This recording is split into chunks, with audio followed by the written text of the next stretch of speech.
What's going on, guys? So this is actually my first video in relation to firearms. First things first, we're clear. Nothing in there, no magazine. This is my ultralight build. So far I'm into it for about 2,700 bucks. And the reason I'm even bothering to make this video is because I keep seeing quote unquote lightest AR in the world all over YouTube. And 3.8 pounds, 4.1 pounds. So I feel like I beat that record, if that's the world record, which it's not. But the Master of Arms Enyo was kind of the inspiration for this build. And after that, I started using the AR weight, parts weights database just to get an idea of what weighs what and what guys are using, pricing. And this is what I've come up with. It's kind of just slide it through here because my camera sucks. And then boom. So this is built upon a set of V7 receivers, lower and upper matching. This is the 70-75 set. Two reasons for this. One, together they're 12.8 ounces, which is significantly lighter than most of what's out there that isn't specifically geared towards lightweight. And two is pricing. These cost me $536 shipped directly from V7 to my FFL, and then my FFL banged me for another $100 due to the Rona. So $636 basically for a receiver set. And then from there, most of the lower parts are V7. The trigger pins, titanium V7. Bolt catch is V7. The S7 tool steel bolt catch release. V7 mag release and button. The safety is a V7 non-ambi titanium core, so it's aluminum and titanium. Takedown pins are not V7. So I started out trying the 2A Arms Builder Series aluminum, and they just weren't cutting it. So I stuck with titanium. So 2A Arms Builder titanium set. I think they're like 36 bucks. Nothing crazy. Super lightweight. They're hollow. I don't know if you can see through it, but these are hollow takedown pins. Standard detents and springs. I didn't try to find titanium detents or anything like that. So, all right, we have charging handle is I wrote it down because I forgot the name of it. It is a Strike Phantom latchless. That's what it is. So it's the lightest one I could find. Red. I know everybody hates that, but threw a little color into it just because it's all black and titanium. The grip, TYR, it's 3D printed titanium. It is definitely not super strong. If you grab here and squeeze, you can get a little flex out of it. I have a slight background in aerospace machining where we were able to machine, then heat treat, and then machine titanium parts again. I mean, stuff that costs big dollars going on, military aircraft. So this is definitely not in that same league. I believe the titanium they use for printing is like kind of like a Chinesium brand. But that being said, fits pretty good in the hand, solid enough. I'm not going to war with it. Well, we keep moving along.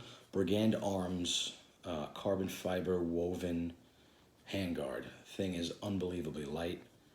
I went for the longer one. I think this is about 12 and change inches. I see some guys using this 7-inch one just to get their weight down the most, but I wanted kind of a full functionality to be able to get a high grip up on it for controllability.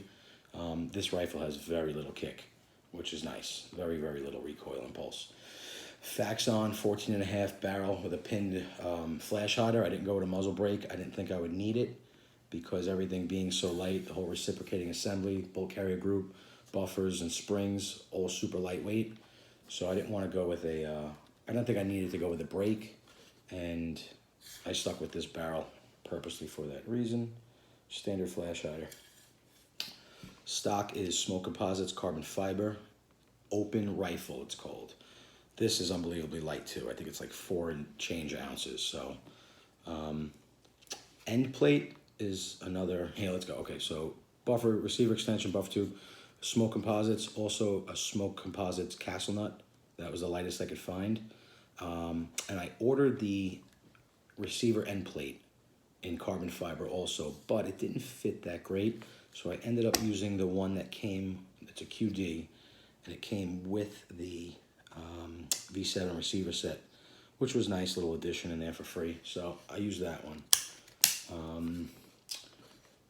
Ball carrier group. So this one actually does have photo-assist serrations, but I don't have photo-assist on this. It's a DSA arms. It's aluminum with a steel bolt. So I took it out the other day. I ran it for the first time after the build. I mean, she ran really good. So I was very happy with it. I know it's a user replaceable part. It's not something that's meant to last for 100,000 rounds.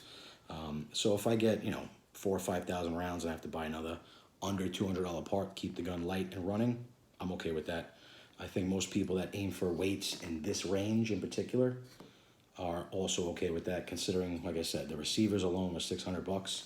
So for 100 and I think 68, maybe 175 with shipping, 180 with shipping for a bulk carrier group, fully drop and ready.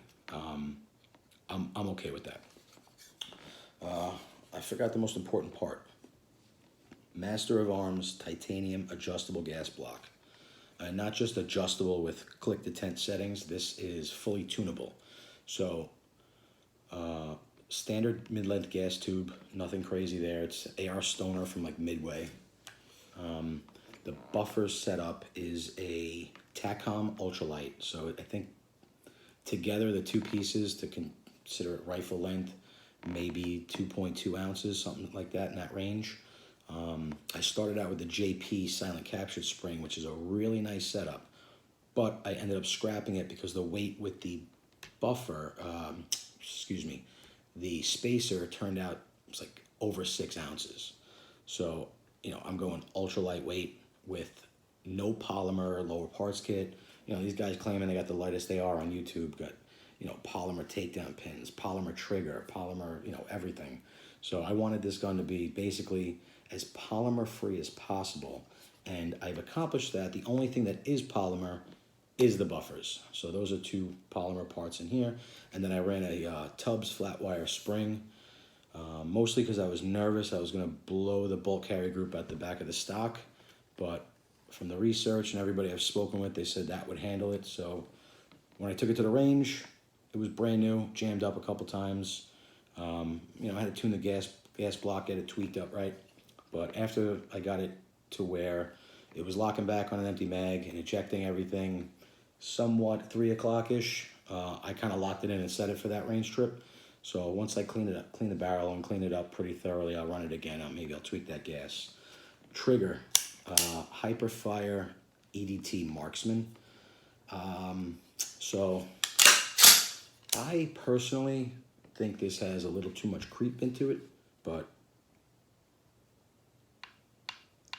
I mean, can you see this? It's definitely a light trigger, but, and it's a clean break, but that creep, it's smooth, but it's kind of pronounced. I mean, almost feels like a 2-stage.